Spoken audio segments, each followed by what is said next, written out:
So let me continue with my third example. We have been considering the quotient of the polynomial ring over K by the ideal generated by an irreducible polynomial P. And we have seen that this is a field. I would like to say the same thing in a slightly more sophisticated language, but it amounts to the same. Instead of writing down the Bézout equality, one can also say that an ideal generated by an irreducible element of K of x is a maximal ideal, and the quotient by a maximal ideal is always a field. So alternatively, one can say that P is a maximal ideal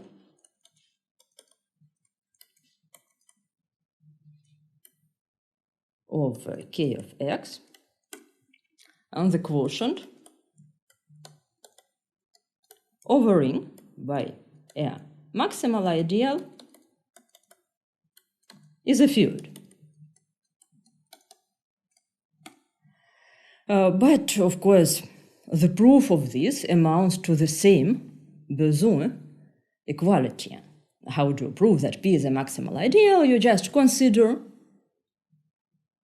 some potentially bigger ideal, that is to say, containing P and some element Q not belonging to the ideal generated by P. This Q is going to be prime with P, so you can write the Bézout equality, and it is in this way that you see that such an ideal will be necessarily equal to the polynomial ring K of x. Okay, so this is an extension of K in an obvious way. Maybe here it's even better to say that it's an extension of K because it's a K algebra. Is a K algebra. Hence, an extension of K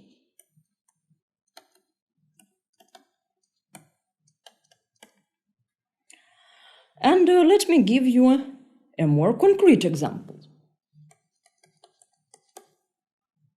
Let's take K equal to the field of two elements.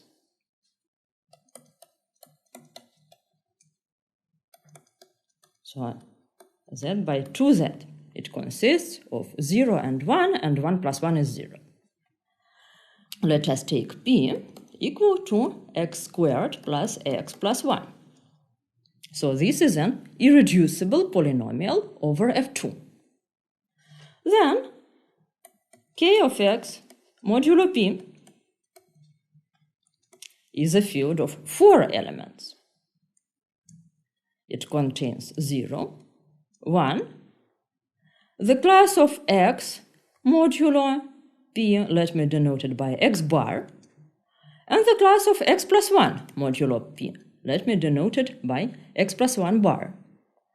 And you see that x bar squared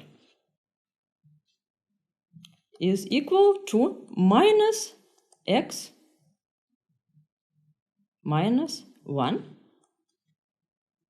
since you know that x squared plus x plus 1 is 0 in our field. Well, the characteristics is 2, so minus 1 is the same thing as 1, so it's just x plus 1 bar. In the same way,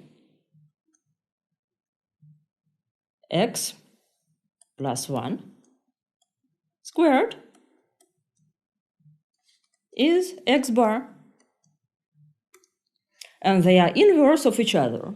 X squared times x bar times x plus 1 bar is 1. So this is the structure of a field of 4 elements. The cardinality of K is 4, One writes then K equal to F4. Well, this might be strange at the first sight, because we only know that K has 4 elements. And if you write F4, it you somehow mean that there is only one field of 4 elements. Well, it is true. There is only one field of 4 elements. In fact, all finite fields of the same cardinality are isomorphic, and we will see it very shortly. Okay, now let me talk about algebraic elements.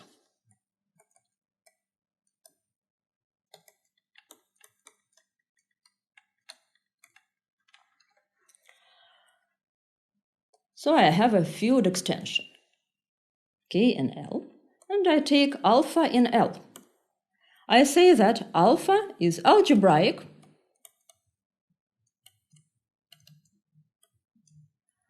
if I can find some polynomial, if there exists a P in K of X such that P of alpha is 0. Otherwise, I say that alpha is transcendental.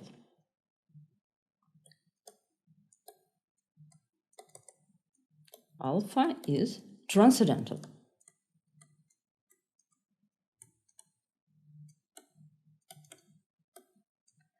So this is a definition, of course. Well, let me give you a lemma.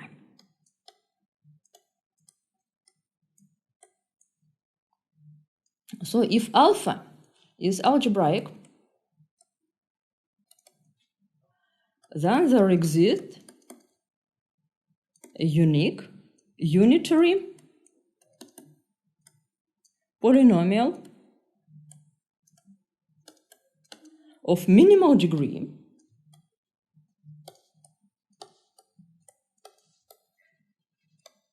with this property.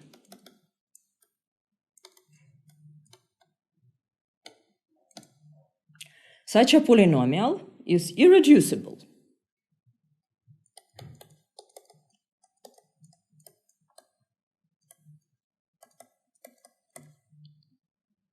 Any other polynomial with this property is divisible by P. Any Q, so let me call this unitary polynomial P, any Q such that Q of alpha is 0 is divisible by P.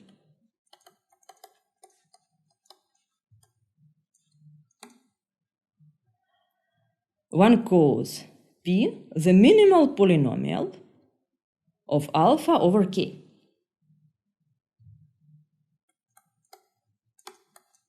Such P is called the minimal polynomial of alpha over K.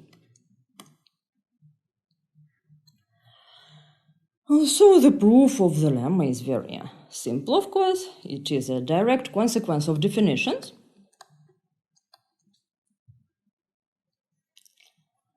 Well, let me say it in sophisticated terms. We know that K of X, the polynomial ring in one variable, is a principal ideal domain.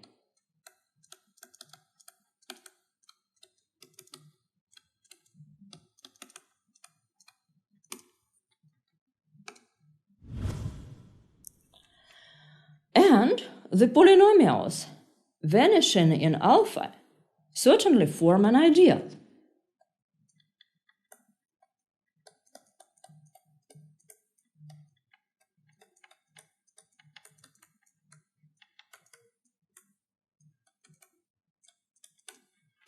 So, this ideal is generated by one element.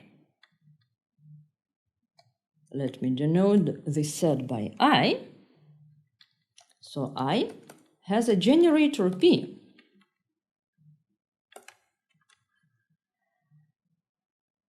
And this is certainly a unique up to a constant element of minimal degree in I. P is unique up to a constant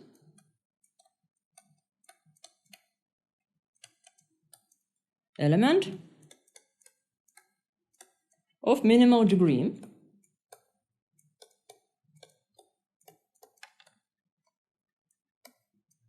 in I.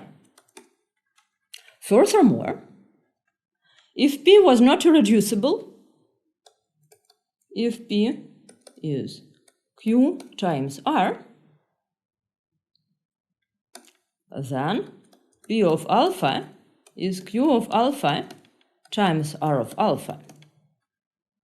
So Q of alpha or R of alpha must be 0, which is a contradiction with the minimality of the degree.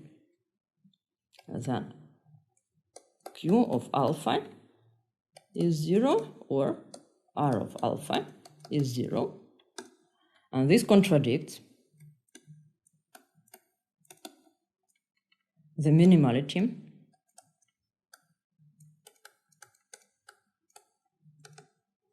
of the degree. If you are not familiar with the fact that the polynomial ring in one variable over a field is a principal ideal domain, you are strongly encouraged to learn this. This is a very simple fact. It is a consequence of Euclidean division, and this time I will not give any more details on this.